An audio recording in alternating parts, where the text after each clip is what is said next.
Wholeness, beautiful beings, welcome to my channel.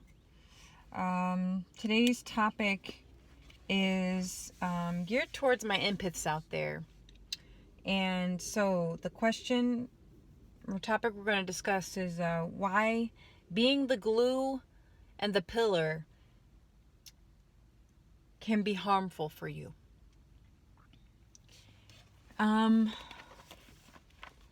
As with age,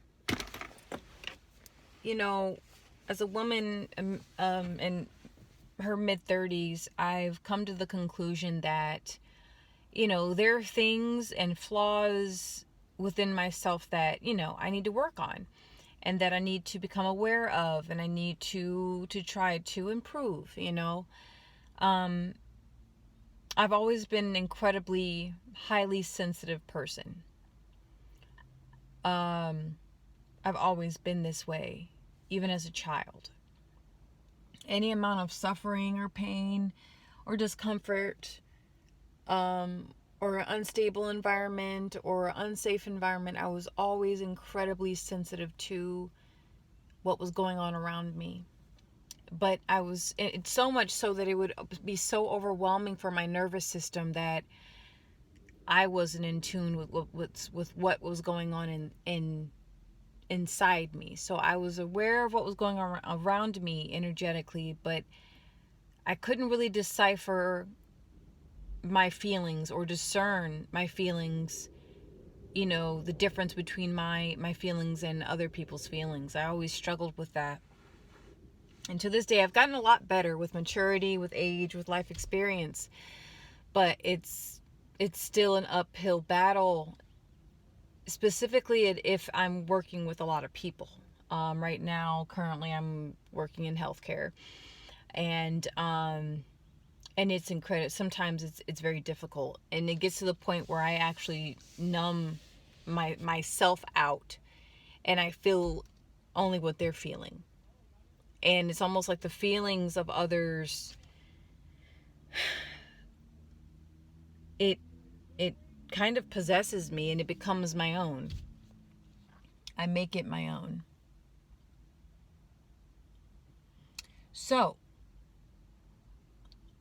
it is such a beautiful day out today, by the way, too. It's climbing into the 60s. So this is why I'm dressed like this. I show a little skin, not too much. I've never really been into tight-fitting clothes. But yeah, so I've noticed this pattern with, and I've seen it a lot in my, the type of jobs and occupations that I have committed myself to, where I find that I become a pillar for the workplace, for the setting, for a relationship even, and relationships.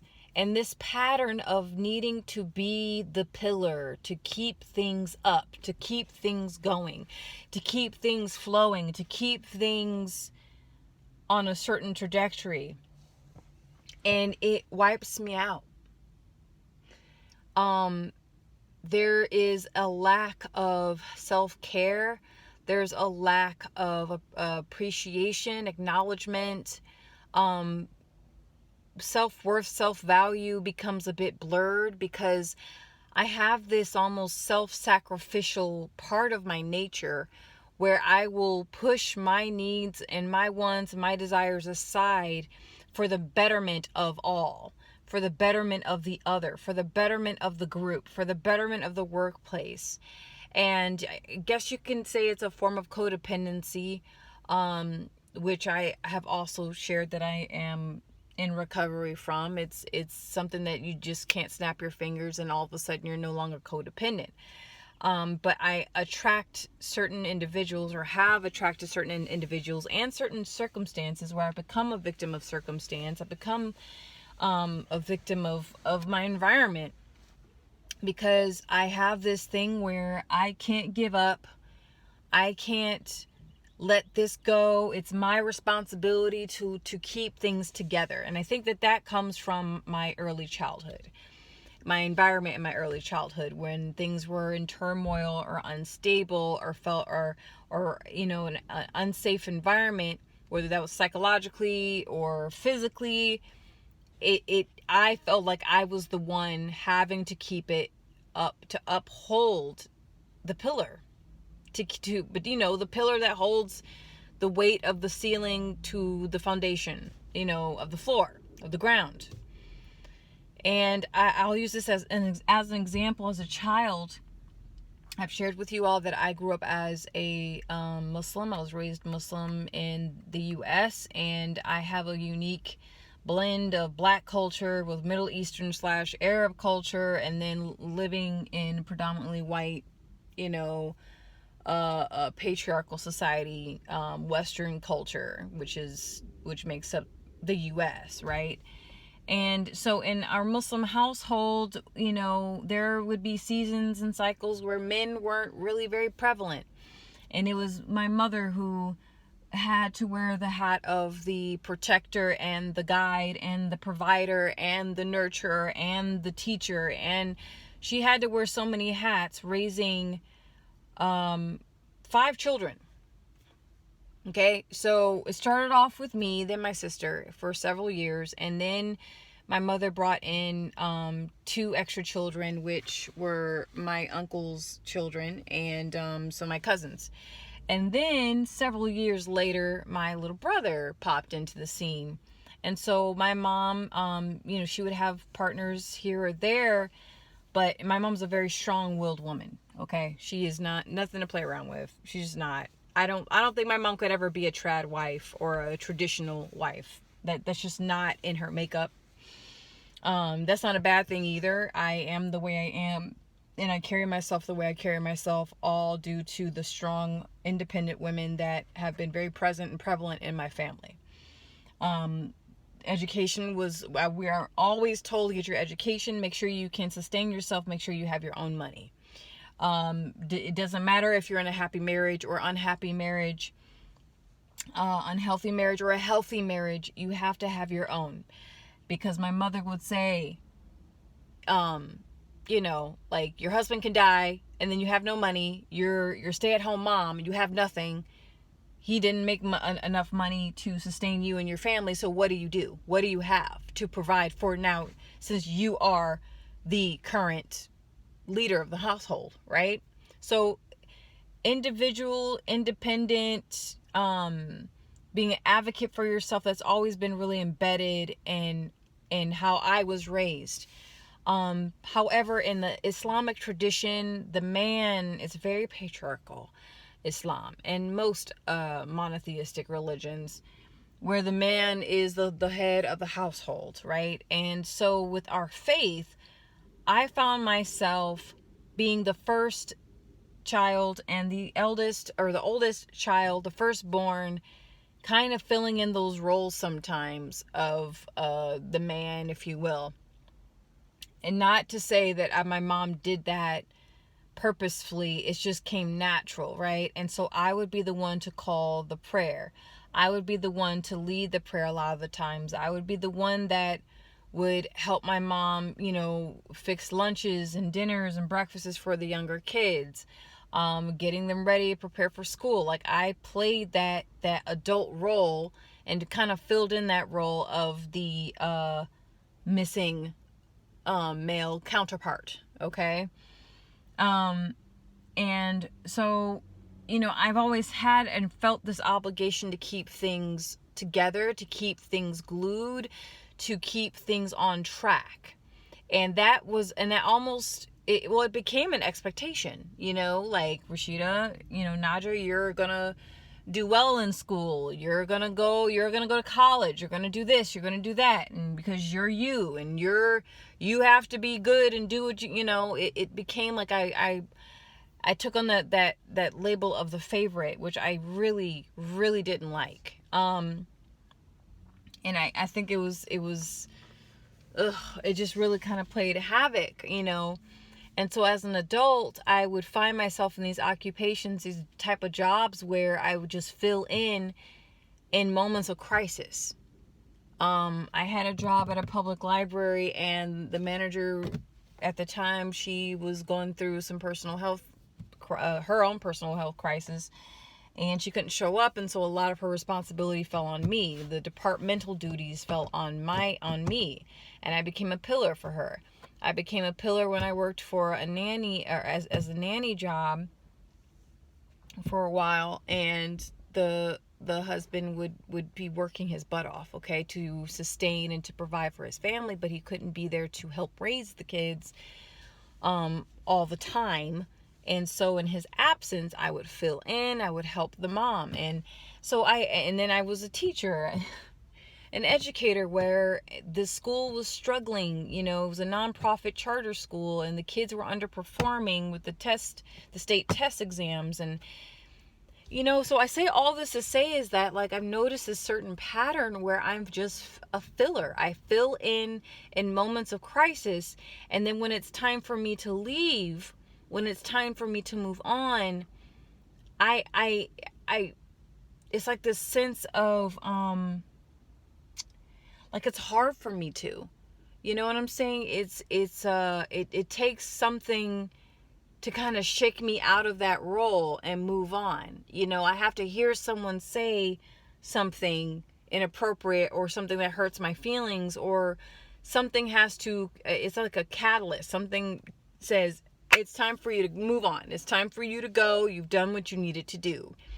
And I made a video not too long ago about how an old friend of mine was saying he felt like he was just a puppet in life, just kind of floating in life.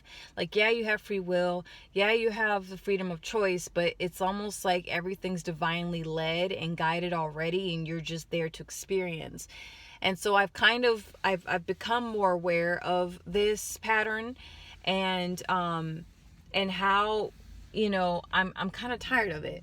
Like, currently right now, in the environment that I work in, I kind of feel like the workers are kind of being exploited. Yeah, we're being paid by the system, we're being paid by corporate, but it's like we're doing the double amount of work that it takes 2 to 3 people to do. And so I'm coming to this conclusion. I'm like, what am I doing?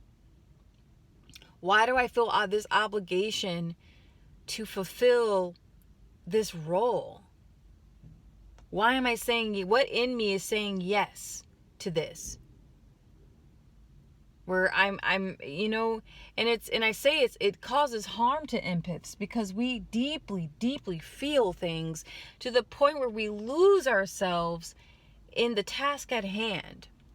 It's difficult to keep yourself, or to keep things into perspective, because then you have this sense of purpose that's the driving force behind what you do, right? Yeah. And so, like, I'm currently saying, okay, like, I notice it, I see this pattern in myself, because I'm one that I like to obey the higher power. I like to obey source. I like to obey where I'm being led to. I have deep faith, blind faith sometimes. But at the same time, it's it kind of sucks, because you see, like, where you're being taken for granted, underappreciated, expectations, the tasks are increasing, and the expectations are increasing, support is going down, and it's just like, you're like, what the F am I doing? What is it in me that keeps attracting these certain experiences in my life where I'm constantly saving someone else's ass? Excuse my French. You know what I'm saying? Like, I'm a lifeboat to someone. Where's my lifeboat for myself? And it's very difficult, because empaths, we tend to feel very guilty for what we need for ourselves. We have, like, and maybe I guess I'll speak for myself. If you can resonate, leave a comment below. I don't, or not. But I notice within myself, I feel this deep guilt if I invest in things that I, like my health, my money, education. Like, there's something in me that's like, what are you doing? You need, this is your purpose right now. You need to stay committed to this. Even though it's not really bringing joy to me. You know, it's sustaining something outside myself that I felt called to do. And there's like, but I get lost in it. I don't know if there are others that go through this. You know, and the very fact, like, I don't feel a natural call to marriage, and I don't feel the natural call to motherhood in the capacity that, you know, society has that role, you know, defined, right? I am attracted to child rearing in a different way. I'm attracted to monogamous, committed relationships in a different way. I just don't have that traditional pull that I thought I did when I was 15, 16, 17, 18 years old, you know, like the whole, I want to get married and have 2.5 kids and a house and a white picket fence. My life has been so far from that reality. Like, my engagement with children has been so far from being just a mommy, right? My interaction with children has been, you know, if anything, a guide for them and a supporter for them, and someone who invests in their minds, the development of their minds. And as far as marriage goes, which is, I think, is just the relationships I've had made it abundantly clear that you need to marry yourself. If anything, marry God, okay? Because God is consistent, okay? God is consistent. God is ever present, omnipresent. God will always God will always pull and push you back to you. When you lose yourself, you can find yourself through a higher power. So, I don't know, I just want to express that empaths out there, please be careful of having to feel like you need to save.